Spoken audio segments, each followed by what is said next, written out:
Vitamin D हमारी सेहत के लिए बहुत ज़रूरी है। विटामिन डी हमारे जिस्म में कैल्शियम और फास्फेट की मिकदार को कंट्रोल करने में मदद करता है। विटामिन डी का काम हमारे जिस्म में कैल्शियम को आंतों से, मैदे से, गुर्दों से वापस लाकर हड्डियों में, मसल्स में दाखिल करना है।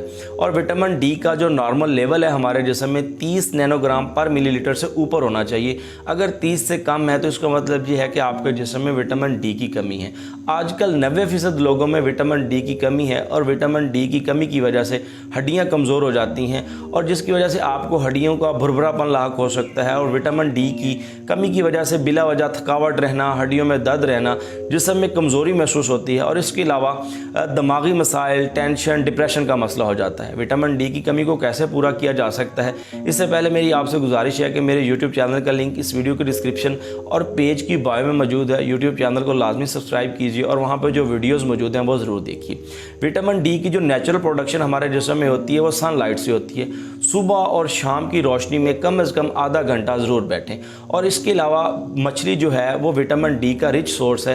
हफ्ते में कम से कम एक बार मछली का इस्तेमाल लाजमी करें। इसके अलावा पालक में विटामिन डी वाफिर मिकदार में होता है, पालक को अपनी ग़िज़ा में लाजमी शामिल करें। इसके अलावा आप दूध का इस्तेमाल कर सकते हैं, दूध विटामिन डी की कमी को पूरा करता है। इसके अलावा आप सुबह के नाश्ते में दही का इस्तेमाल लाजमी करें। दही के बाकायदगी से इस्तेमाल से आपके जिस्म में विटामिन डी की जो कमी है वो पूरी हो जाती है। इसके अलावा आपको हफ्ते में एक बार कम से कम रेड मीट का इस्तेमाल लाजमी करना चाहिए। ये भी आपके जिस्म में विटामिन डी की कमी को पूरा करता है। इन ग़िज़ाओं को अगर आप बाकायदगी से इस्तेमाल करते हैं तो आपके जिस्म में विटामिन डी की जो कमी है वो पूरी हो जाएगी।